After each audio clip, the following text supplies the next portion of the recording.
Subscribe to our channel by clicking the subscribe button. Click the bell button and enjoy the latest uploads from our channel. حضرت سیدنا عثمان غنی رضی اللہ تعالیٰ 17 ذوالحجہ آپ کا دیکھیں، آپ قبر پہ بیٹھ کے اتنا روتے تھے کہ آپ کے آنسوؤں سے آپ کی داڑھی مبارک تر ہو جایا کرتی تھی۔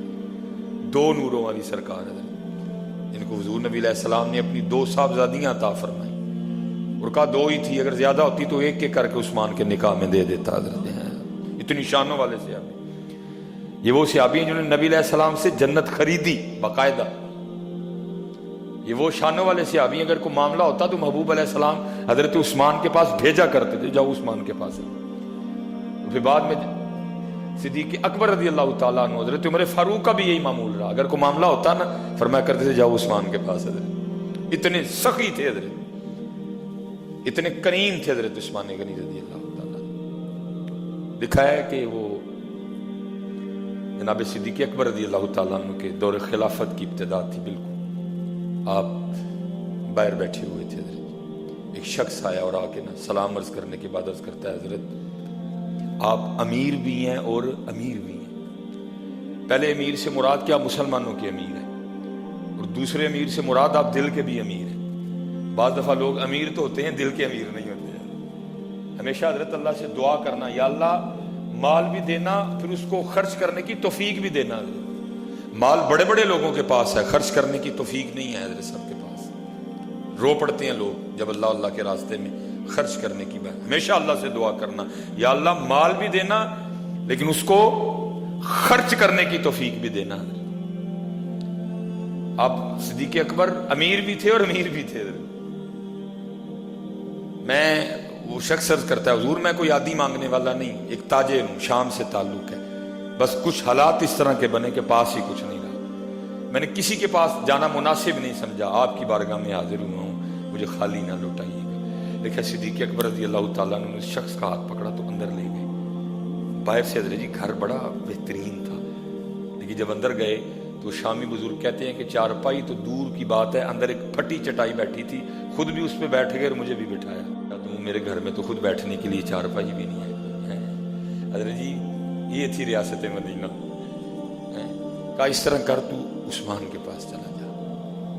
وہ شامی کہتے ہیں جب میں اٹھا نا تو میں نے جناب صدیق اکبر رضی اللہ تعالیٰ عنہ کی بارگاہ میں عرض کی کہ وہاں جا کے بتاؤں کہ مجھے حضرت ابوبکر نے بھیجا ہے۔ آپ نے فرمایا تجھے کہنے کی نوبت ہی نہیں آئے گی، چلا جا۔ اب وہ شامی بزرگ کہتے ہیں جب میں حضرت عثمان غنی رضی اللہ تعالیٰ عنہ کے گھر پہنچا نا، اب وہاں جا کے کیا سنتا ہوں، آپ اپنی بیوی اور بچوں کی تربیت فرما رہے ہیں، اور کیا کہہ رہے ہیں، یہ تم دودھ میں شہد ڈال کے کیوں پیتے ہو؟ خبردار آج کے بعد دونوں کو اکٹھا نہ کرنا، اگر شہد پینا ہے تو صرف شہد پیو، اگر دودھ پینا ہے تو صرف دودھ پیو، خبردار آج کے بعد دونوں کو اکٹھا نہ کیا جائے۔ اب وہ شامی بزرگ کہتے ہیں میں باہر کھڑا سن رہا تھا، میں نے کہا حضرت ابوبکر صدیق رضی اللہ تعالیٰ نے ان کے پاس بھیجا ہے، اور ان کا حال تو یہ ہے اپنی بیوی اور بچوں کی اس بات پہ بھی تربیت فرما رہے ہیں کہ تم دودھ اور شہد اکٹھا کیوں کرتے ہو؟ اگر دودھ پینا ہے تو اکٹھا علیحدہ پیو، تنہا پیو، شہد نہ ڈالو، اور اگر شہد پینا ہے تو دودھ نہ ساتھ ملاؤ، اکیلے پیو، مجھے کیا دیں گے؟ وہ شامی بزرگ کہتے ہیں میں واپس چل پڑا۔ اتنی دیر میں حضرت عثمان غنی رضی اللہ تعالیٰ عنہ اپنے کاشان مبارک سے باہر تشریف لائے۔ فراست والے لوگ تھے نا، مجھے بلا کے کہا بھائی اگر آیا تو بغیر ملے جا رہا ہے۔ کہتے میں واپس آیا، آ کے میں نے سلام عرض کی، سلام کا جواب بھی مرحمت فرمایا، ساتھ مسکرائے بھی، اور مسکرانے کی وجہ یہ تھی کہ سلام کے جواب دینے سے ان کو پتہ چل گیا کہ میرے محبوب کا امتی ہے، میرے محبوب کا امتی ہے۔ یعنی بھائی تجھے ذرا انتظار، بڑے لوگ بڑی باتیں، کہا تجھے ذرا انتظار کرنا پڑ گیا، میں ذرا اپنے بچوں کی تربیت کر رہا تھا، بتا کیسے آنا۔ اور یہ کہہ کے نا اندر سے چارپائی منگوائی اور مجھے اس پہ بٹھا دیا، اور کہتے ہیں حضرت عثمان غنی رضی اللہ تعالیٰ عنہ کے گھر سے میری ضیافت کے لیے سب سے پہلے جو چیز آئی نا وہ دودھ میں شہد ملا ہوا تھا۔ کہتے اس کے بعد جو آیا وہ کھجوروں کا حلوہ آیا، مجھے کھلا کے پلا کے پھر پوچھتے ہیں بھائی کیسے آنا ہوگا؟ کہتے میں عرض کی حضور میں ایک تاجر ہوں، کچھ معاملات اس طرح کے بن گئے کہ مجھ پہ بڑا قرض آ گیا، میں جناب صدیق اکبر کی بارگاہ میں حاضر ہوا، انہوں نے آپ کی طرف بھیجا۔ جب میں آیا نا تو آپ اپنے بیوی بچوں کی تربیت فرما رہے تھے کہ تم دودھ میں شہد ملا کے کیوں پیتے ہو؟ اگر دودھ پینا تو تنہا پیو، شہد پینا تو تنہا پیو، تو میں تو یہ سن کے واپس جا رہا تھا کہ جو بندہ صرف اپنے بچوں کو اس بات پہ ڈانٹ رہا ہے کہ 2 چیزیں جمع کیوں کرتے ہو تو مجھے کیا دے گا. لیکن حیرانگی کی بات ہے حضرت آپ کے گھر سے سب سے پہلے جو چیز مجھے پلائی گئی ہے وہ دودھ اور شہد ہے.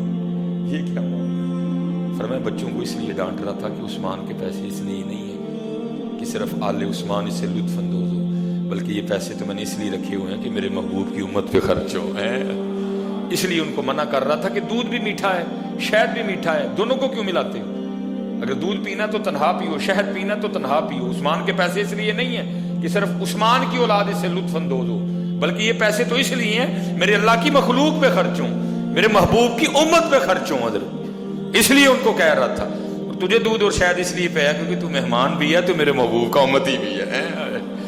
اچھا کہتے میں نے اب اپنا معاملہ آگے بتایا بھی نہیں. فرمانے لگے وہ 2 اونٹ میں نے تیرے لیے تیار کیے ہیں، سامان بھی ہے، پیسے بھی لکھوا دیے، ساتھ تیرے اور تیرے بچوں کے کپڑے بھی ہیں، جا لیتا جا.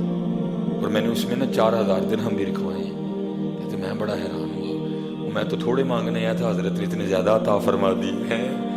اچھا کہتے میں جب نکلنے لگا نا پھر دل میں خیال آیا کہ مال تو میرا ہے لیکن جو اونٹ ہے اب ان کے بارے میں نہیں پتا کہ ان کا کیا کرنا ہے. کہتے میں پھر واپس آیا، میں نے اس کی حضور مال تو میرا ہے تو ان اونٹوں کا کیا کرنا ہے، واپس کرنے آنے. تو مسکرا کے فرمانے لگے اونٹ بھی دے رہی ہے، اونٹ بھی دے رہی ہے. کہتے میں نے شکریہ ادا کیا تو آگے سے مسکرا کے فرمانے لگے میرا شکریہ نہ ادا کر، شکریہ ادا کرنا تو جا کے ابو بکر کا ادا کر. ہے